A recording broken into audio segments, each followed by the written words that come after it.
This is Matthew Robert Payne, and today we're going to do the second teaching for today. I was just sharing in the last video, I went through a season of 4 or 5 days under sort of attack from witchcraft, and I am slowly recovering, and this is my second teaching, so probably won't be long. I'm struggling just to bring them forth, but my scribe angel told me to read 2 chapters a day of the Bible and bring forth 2 teachings, and I've had a rest for 4 or 5 days, but I'm back to it. Today, this is in James 2, and this may be a little controversial for some, so I'll just bring up the scripture we're going to cover. It's James 2, verse 14. What does it profit, my brethren, if someone says he has faith but does not have works? Can faith save him? If a brother or sister is naked and destitute of daily food, and one of you says to them, depart in peace, be warmed and filled, but do not give them the things which are needed for the body, what does it profit? Thus also faith by itself, if it does not have works, is dead. But someone will say, you have faith and I have works. Show me your faith without your works, and I will show you my faith with my works. You say there is one God, you do well. Even demons believe and tremble. But do you want to know, O foolish man, that faith without works is dead? Then it goes on about Abraham and Sarah, and we come to the final verse I want to cover. For as the body without the spirit is dead, so faith without works is dead. So I want to ask you a simple question. Do you think, based on this scripture, do you think that if your faith is dead, do you think if you have a dead faith, you'll die and go to heaven? James 4:4 says, adulteresses and adulterers, do you not know that friendship with the world is you make yourself an enemy of God? If you're friends of the world, you make yourself an enemy of God. I ask the same sort of question when I teach on James 4:4. Do you believe if you're a friend of the world and enemy of God, do you believe you'll go to heaven? So in this instance, he gives an example which happens quite a bit in this world. He gives an example of someone without good clothes, that's someone naked, and someone without food, without good clothes and food, and they come for assistance to someone and ask them for assistance, and the people say, go in peace, be warmed and filled, but they don't give them any clothes to help them with their clothes, and they don't give them any food. This happens, unfortunately, this happens all the time. And I know so much about Christians and their attitude that I've got 2 Muslims that run businesses that if I was ever short of money, I'd go and ask them for a loan of money before I went to any Christian in a church. And that shouldn't be so, but that's something I know. So many Christians, sadly, when they're asked for money, they ask the person, where did you spend your money? Why haven't you got any money? And there's a sort of judgment that comes forth from the Christian to the person asking the money. So there's a teaching.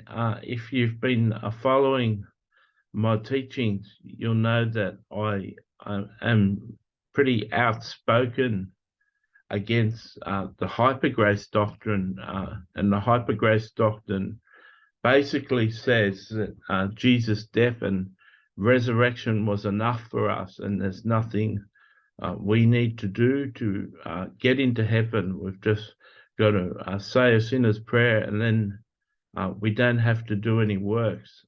And they say that everyone else who practices religion basically believe that you've got to do good works, and they believe you don't have to do anything. The works were done by Christ on the cross, and they believe they have this formula that faith plus good works equals religion, and they believe they're not religious, so they don't have to do anything to inherit salvation. So these verses like act against the prosperity doctrine. Verse 14 says, "What does it profit, my brethren, if someone says he has faith but does not have works? Can faith save him?" The hypergrace people would say, yes, faith can save him, and he doesn't need to have works. And there's a whole lot of people who live their lives on the principles that the hypergrace teachers teach, and a whole lot of those people are going to not end up in heaven, I believe. So James gives a really practical example here. If a brother or sister is naked and destitute of daily food, and one of you says to him, "Depart in peace, be warmed and filled," but do not give them the things which are needed for the body, what does it profit? Thus also faith by itself, if it does not have works, is dead. He goes on to say that you believe in one God and you do well. Even demons believe in one God. So it doesn't matter that you believe in God. James is saying that's not a defense, because even demons believe in God. So you may believe you have faith. James says, prove it by good works. Prove to us you have faith by your fruit. Jesus shared in Matthew 7 that you can tell a false prophet from his fruit, and fruit is the way to determine whether someone has works. If they've got good fruit, then it shows you their strong faith. Jesus shared the parable of the sower, and the sower sowed seeds on the stony ground, and the birds came and ate it. He sowed seeds on the ground that didn't have much root in itself. When tribulations and trials came, the seed went away. Then he said he sowed seeds on ground that had thorns and thistles, and the weeds choked out the word. And when Jesus was explaining it, he said, "These are the riches of the world and the cares of the world drown out the word." And this is mostly what happens in the Christian church. Many times it's the cares of the world, it's the deceitfulness of riches and the cares of the world which drown out doing good works. It drowns out Christians' motivation to do good works and help other people, because they're more concerned with their riches. They're more concerned with the cares of the world, keeping up with the Joneses, and behaving in a way that has them loved and accepted by their friends. And if you care about the cares of the world and the deceitfulness of riches, that sort of lifestyle is a lifestyle without faith and without practical outworking of your faith, without the works that are required. And that's why the thorns and the thistles, the weeds, drown out the word, because people are more concerned about living in the world and spending their money on the things of the world, and it chokes out the word. So I guess you need to use these verses to take stock of yourself. Are you a person that someone can come to when they're in need? Are you a person who's open to spending $50 or $100 on someone, buying them a week's worth of groceries if they're out of food, buying someone some new clothes if their children need new clothes? You're someone that can be depended on to fill the gap that a person may have that approaches you? Or have you made it really clear not to approach you? Does your countenance, does your personality make you unapproachable for people? Perhaps you send out signals: don't ask me, I haven't got enough money for you. Don't come to me in your need. Jesus was someone that all the poor came for alms, and I saw a person's book who wrote 5 books on Jesus' life, and apparently when Jesus used to speak, there were 2 lines. There was a line of people that lined up to be healed, that were healed by Jesus and his disciples, and there was another line that people used to line up for alms, and if they needed finances, they'd line up in Judas's line, and Judas would give them the finances that they need.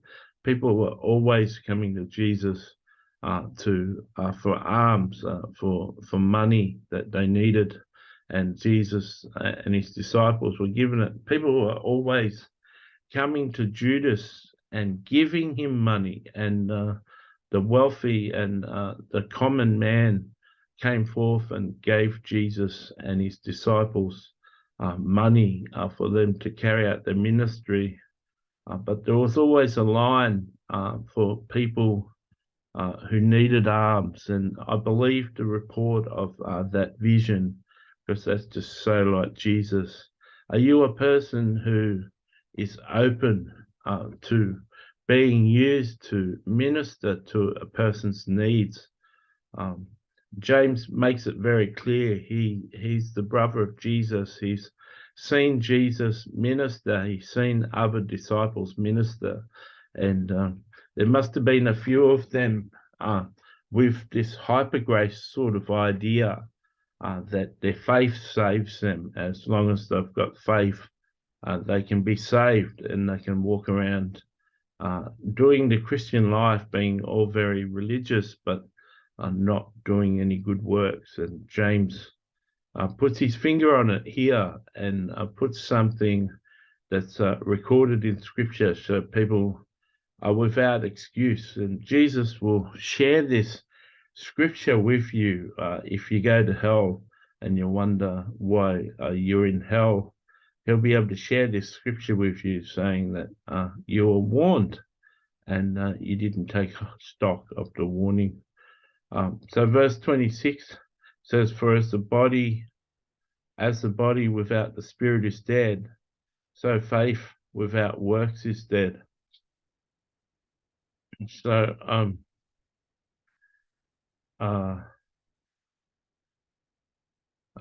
verse 24 says, you see that a man is justified by works and not by faith only.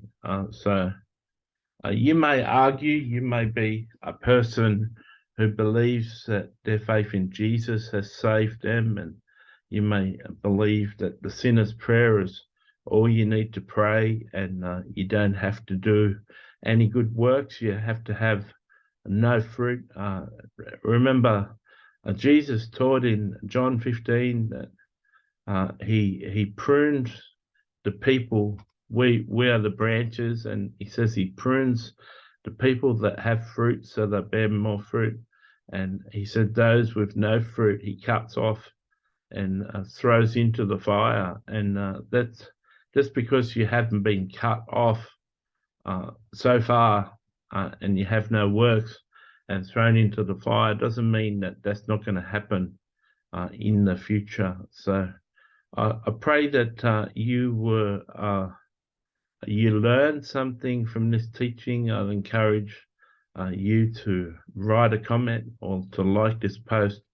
I pray that I've covered it sufficiently for you to know that James the Apostle, he's still talking in heaven. He's still able for you to have a discussion with. You can contact Jesus and ask Jesus if he'll put James on the line for you. You can have a frank back and forth conversation with James over this question if you doubt it. But I pray that this message has encouraged you. God bless.